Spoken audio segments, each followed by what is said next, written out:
Senator Van Hollen has demonstrated bravery and leadership this week that I wish every Democrat in Congress had a fraction of. In a moment like this, in which we need to be calling out Donald Trump's attack on our Constitution, regardless of how we feel that the messaging or the perception of how Democrats approach issues around immigration is, we do not have to worry about the focus groups and the message testing right now. It is time to focus on battling back against a violation of a man's human rights.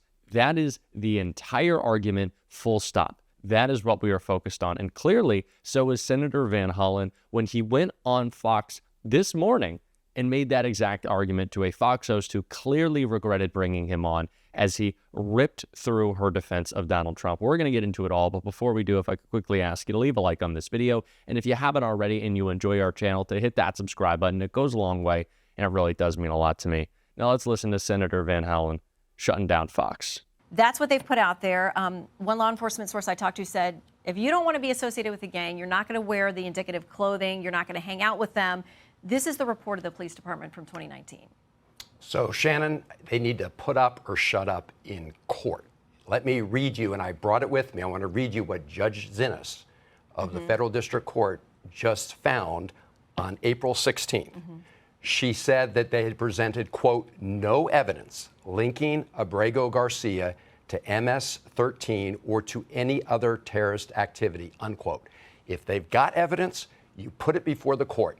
Don't spread it all over social media if you don't think it can stand the test of court scrutiny. They're trying to change the subject. The subject, as you said, was they are disobeying the court order, and they admitted themselves in court that he'd been wrongfully abducted and taken to El Salvador. Instead of fixing the problem, they fired the lawyer. Well, he's on suspension, and I did ask the Attorney General about that. They upbraided him. Okay, so this finding, though, was accepted by an immigration judge.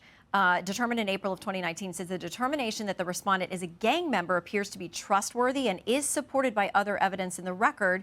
And then from there was, in December of 2019, on appeal, the Board of Immigration Appeals also said the immigration judge appropriately considered allegations of gang affiliation against the respondent in determining that he has not demonstrated that he is not a danger to property or persons. And in that proceeding, legal proceeding, the burden is on him to prove that. And the judge, the appeal, both say he didn't do it, and they believe the evidence they saw from police.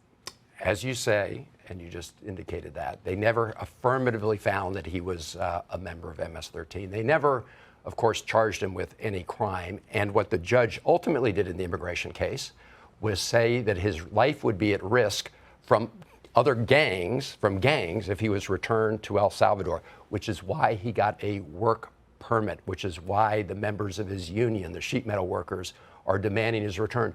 You know, you don't get a work permit if you are not legally in the country at the time. He wasn't legally here. We agree to that. No, he's never legally been here. He came at age 16, right, with his family, and no one's contested the fact that he fled El Salvador because they were afraid of gang violence. And then he came to the United States, and in 2019, the courts found that to send him back to El Salvador would put his life at risk. And the Trump administration did not appeal that decision, which is why he got a work permit and why he's working to raise his 3 kids. So let's be really clear that the fundamental issue right now is the fact that the Trump administration is ignoring court orders.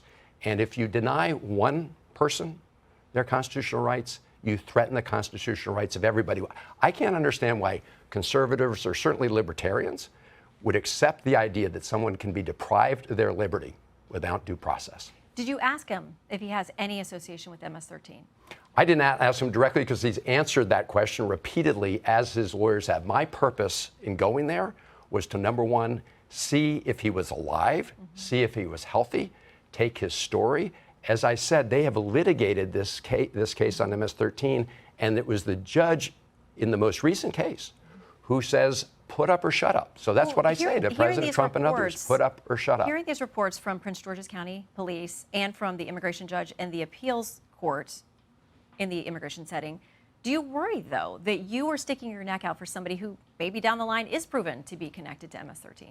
I want to be very clear. I'm not vouching for the man. I'm vouching for the man's rights, his constitutional rights to due process. And the proper place to litigate that is in the courts.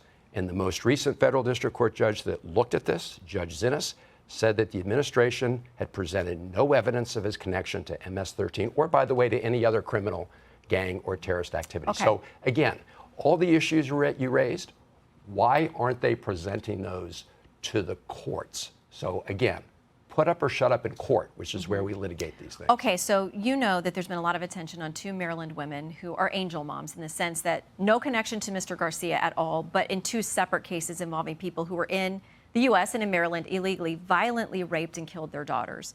This is Patty Morin, the mother of Rachel Morin, one of your constituents.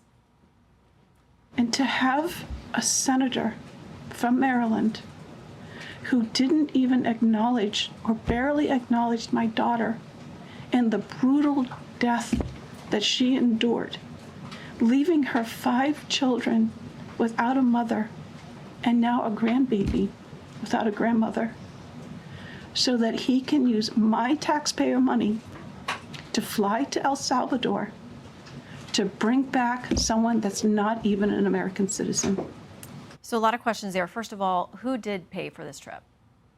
This was an officially cleared, congressional trip, cleared So on a taxpayer bipartisan dollars. basis. Yes, like every other trip like the trip Kristi Noem took with her fashion show before CCOT, like the trip that 5 Republican members of the House took, like the day before when they went into CCOT. I can tell you, so that's yes, it was an official trip. Okay, so your response to her, and you understand her frustration and feeling like her daughter was a constituent of yours, met a horrible end. That family didn't hear from you, and understand their frustration and that they see you extending so much time and energy over the Garcia case. So what happened to the Morin family was awful and unacceptable. I cannot imagine losing a child like they lost Rachel. And I said at the time that my heart goes out to the Morin family. And I'm glad that the killer of Rachel Morin has been convicted in a court of law. That's how we hold guilty people accountable, in a court of law. Courts of law are also where people get their due process rights respected. As you indicated, there is zero connection between the horrible murder of Rachel Morin and the situation with Abrego Garcia.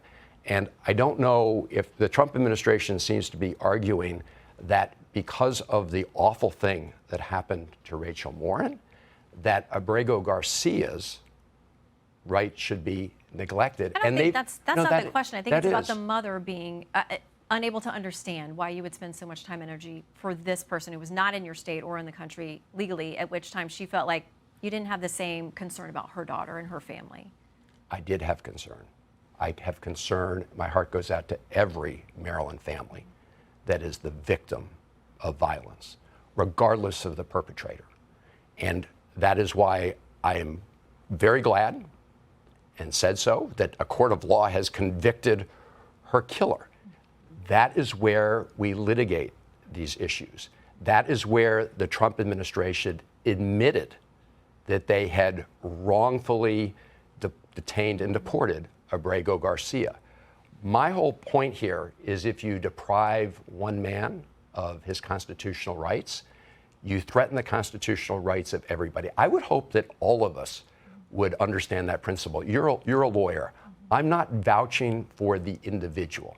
I'm vouching for his rights under the Constitution. So just quickly then, if he is brought back, if the administration finally says, okay, we got a duty, let's get him back here, and he's given due process, then deported again, you're okay with that process? I support the rule of law. That's exactly my point here.